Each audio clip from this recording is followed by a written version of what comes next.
दोस्तों, मैं डॉक्टर पल्लवी चतुर्वेदी। हम आगे लेके जाएंगे स्टेज 6 को, जिसका कि वर्णन किया है एरिक्सन ने, इंटीमेसी वर्सेस आइसोलेशन। इंटीमेसी घनिष्ठता, आत्मीयता, और इससे जब हम आगे जाते हैं तो जो मेच्योरिटी आती है वो परिपक्वता फ्रूड ने बताई है जेनाइटलिटी के स्टेज में, और एरिक्सन ने ये स्टेज 6 में बताया है एबिलिटी टू लव। वो सबसे पहला पहलू है मैच्योरिटी का, जब बच्चा ये समझने लगता है कि मैं किसी के लिए कुछ अच्छा कर सकता हूँ, मैं किसी से प्यार से बात करूँ तो दुनिया बदल सकती है। उसकी पूरी लाइफ हमारी बदल जाती है अगर हम किसी से मधुरता से बात करें। जो अधरम मधुरम, तो ये जो मधुरता है जो हम श्री कृष्ण में देखते हैं कि वो हर किसी को कैसे अपना बना लेते हैं, किसी के भी साथ जुड़ जाते हैं, भले ही वो कोई भी उम्र के हों, तो उनका हर पहलू हमको मधुर लगता है। वैसे ही ये जो प्रेम करना किसी को आ गया तो वो इतने अच्छे से अपने लाइफ को आगे लेके जा सकते हैं। तो ये मैच्योरिटी जब आती है तो ये जो प्यार है उसकी क्वालिटीज़ क्या हैं, तो उसके क्वालिटीज़ एरिक्सन ने बताए हैं। बहुत ही सुंदर क्वालिटीज़ हैं जो हमको हमारे देवी देवताओं में, हमारे भगवान में से इंस्पायर करते हैं। जो राधा कृष्ण का प्रेम है, अगर सीताराम जी का प्रेम है, या हनुमान जी और राम जी का जो प्रेम है, शिव जी और पार्वती जी का है, तो आप देखिए हर किसी में कहानियों में हम सुना है और देखा है कि वहाँ से हमको ये सीखने मिलता है। हमारा जो जो सृष्टि की रचना हुई है वो क्रिएशन से हुई है, तो हम सब प्रेम से ही एक दूसरे से मिले हैं और बने हैं। तो इनके जो फैसेट्स हैं, तो सबसे पहला आता है कंपैशन का, करुणा का। जैसे कॉलेज में लड़की का कुछ गिर गया और लड़का जैसे दौड़ के आता है और उसको उठा के देते, एक टेंडरनेस होती है उसके अंदर भी लड़की के लिए, और वो उसको चाहता है कि वो कैसे उसको मदद कर सके, या किसी तरह से उसको चार्म कर सके। तो वो उसके साथ एकदम टेंडरली बिहेव करने लगता है सबसे पहले। तो ये वहाँ से शुरुआत होती है। नेक्स्ट है सिंपैथी, सहानुभूति, कि अगर वो रो रही है तो वो उसके साथ बैठ के बोलेगा कि अरे यार ये तो सही नहीं है, या बहुत बुरा हुआ, डोंट वरी, ठीक हो जाएगा। उसके ही उसको भी ऐसा लगता है यार ये क्या हो गया, उसकी आंखों में आंसू आ जाते हैं। तो एम्पैथी है, समानुभूति, जहाँ पे वो अपना एक्सपीरियंस उसके साथ शेयर करता है। तो रो मत, मेरे साथ जब ऐसा हुआ था तो how he dealt in a better way, तो वो उसको निकालने के लिए उसमें से अपने समान एक्सपीरियंस को शेयर करके, और वो उसमें से उसको मदद करके निकालता है कि दुखी मत हो, या वो खुश हो रही है तो उसके खुशी में शामिल होना और अपने एक्सपीरियंस शेयर करना कि देख तू ऐसे बर्थडे मना रही है, मैंने ऐसे मनाया था। तो दिस इज़ हाउ समानुभूति एक होती है। फिर आइडेंटिफिकेशन होता है, पूरा स्टेज देखा है कि हम कैसे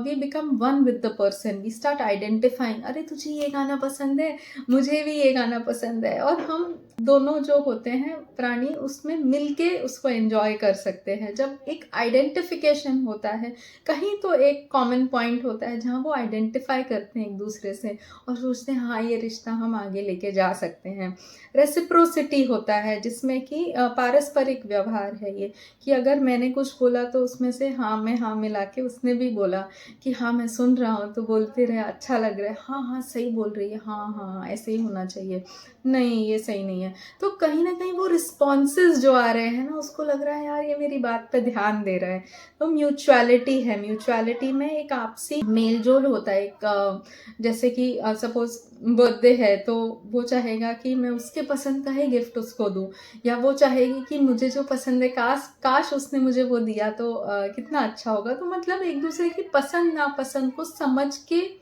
मेल जोल रखना या आगे बढ़ना। तो ये सोशल एस्पेक्ट्स हैं लव के, जो सामाजिक तौर पे हम देख सकते हैं अपने आसपास। तो ये सब का जो अगर इसमें कहीं भी रिश्ते में रफ पैचेस आते हैं, कोई डिफरेंसेस आते हैं, तो विवाह में जाके, मैरिज में जाके एक रिचनेस मिलती है इनके रिश्ते को। तो मैरिज में जाने के बाद में जो एरिक्सन ने बताया है कि ये जो लव के फैसेट्स हैं, ये क्वालिटीज़ हैं, ये उभर के आते हैं और बहुत एपरेंटली हमको देखने मिलते हैं जब वो दोनों क्लोज आते हैं एक दूसरे से। जब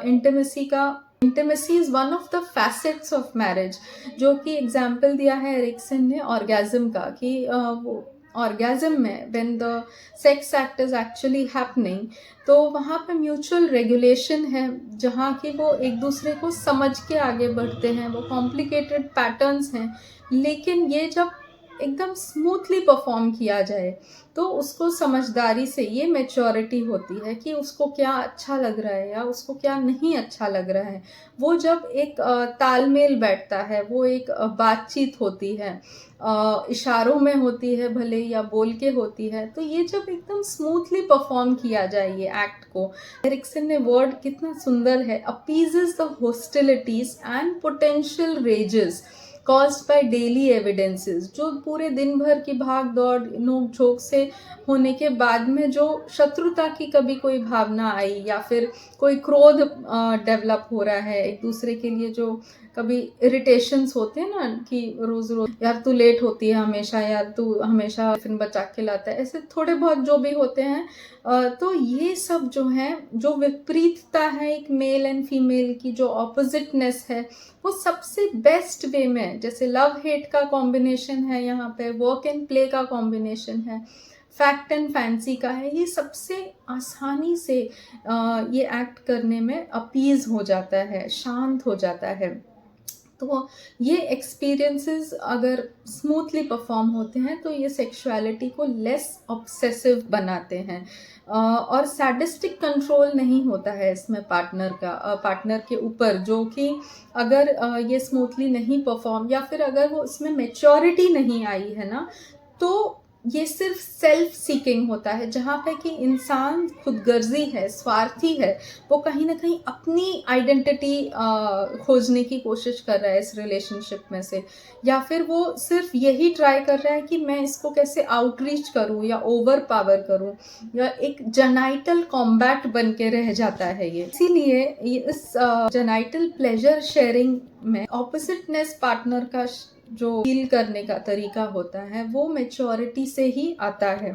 तो अगर ये बहुत अच्छे से कैरी ऑन हुआ ये रिश्ता, तो इसमें जो वर्च्यू डेवलप होता है वो होता है एफिलिएशन मतलब हम कैसे संबंध बना रहे हैं। जैसे हम फ्रेंडशिप्स बनाते हैं, ये स्टेज में बहुत हमारे बेस्ट ऑफ फ्रेंड्स होते हैं, फ्रेंड्स फॉर लाइफ बनते हैं। और दूसरा होता है लव, जो प्रेम का संबंध है, जिसमें कि हमको एक दूसरे के लिए बहुत प्रोफाउंड कंसर्न डेवलप होता है, जो हमने देखा था स्टेज 1 में ट्रस्ट वर्सेस मिसट्रस्ट में ह्यूमनस रिचुअलाइजेशन, वैसे ही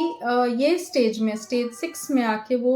फॉर्म होता है एफिलिएटिव रिचुअलाइजेशन। एफिलिएटिव रिचुअलाइजेशन में हम देखेंगे कि रिचुअल्स जो हैं म्यूचुअल एफर्मेशन से आइडेंटिफाई होते हैं, जिनके लिए कि हम सच में केयर करते हैं। ये कॉम्प्लीमेंटैरिटी ऑफ आइडेंटिटीज को फॉर्म करते हैं, जैसे शिव और शक्ति हम जानते हैं, तो वो एक दूसरे को कैसे कॉम्प्लीमेंट करते हैं। एक शिव हैं जो बना रहे हैं और एक शक्ति हैं जो उनको प्रज्वलित कर रही हैं उनके बनावट को। सेरेमनी ऑफ मैरिज होता है, हनीमून होता है, union of two party, ceremonial practices होते हैं, यहाँ पे कि प्लेज फॉर फिडेलिटी लिया जाता है। दूसरे सिंबॉलिक प्रैक्टिसेस होते हैं जो ये पूरे आइडेंटिटी, पूरे इवेंट को एक डिग्निटी और सॉलेमनिटी देते हैं। मैरिज सेरेमनी है वो न्यूमिनस स्पेल क्रिएट करता है, ऑल्दो आपका रिश्ता कितने भी पुराना हो या नया हो, पर जब आप वो इस बंधन में बंधते हैं तो आप दोनों के अंदर न्यूमिनस मतलब हमने पहले देखा था कि बहुत ज़्यादा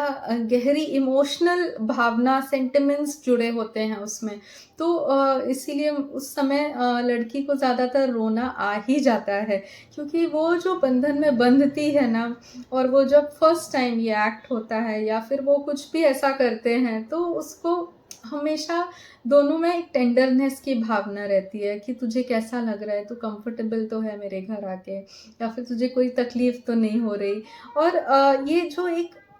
बहुत ही गहरा और बहुत ही भावुक फेज होता है गुजरने के लिए, दोनों के लिए ही, जहाँ पे जुडिशियस एलिमेंट्स होते हैं, certain rights are bestowed and sanction, formal aspects are even they are followed in great detail, जो भी फॉर्मल एस्पेक्ट्स हैं, म्यूचुअल प्लेजेस लिए जाते हैं।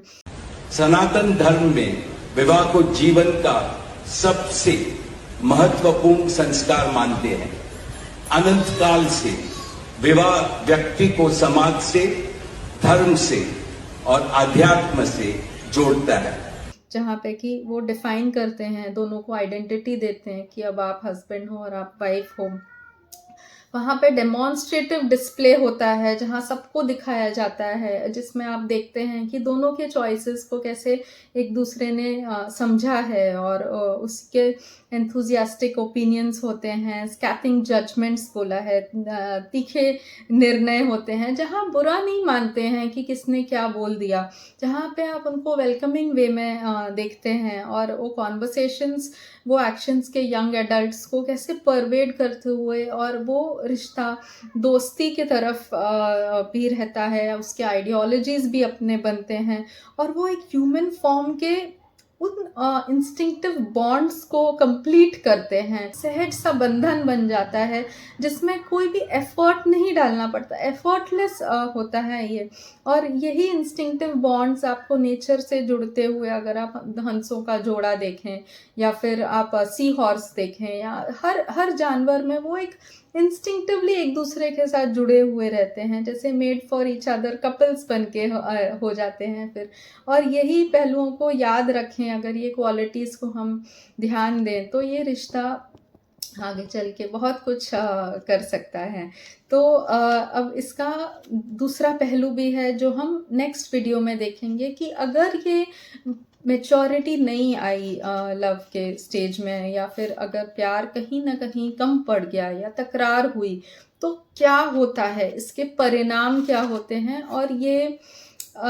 बहुत आप कनेक्ट कर पाएंगे क्योंकि हमारी बहुत सारी समस्याएं ये स्टेज से जुड़ी हुई हैं कि स्टार्ट में तो रहता है अच्छा, लेकिन धीरे धीरे वो कैसे बिगड़ने लगता है या हमको क्या करना चाहिए, हम इससे आइडेंटिफाई करके सुधारें। तो इस वीडियो को देखने के लिए बहुत बहुत शुक्रिया। Like, comment, share and subscribe ज़रूर करिए। Thank you so much.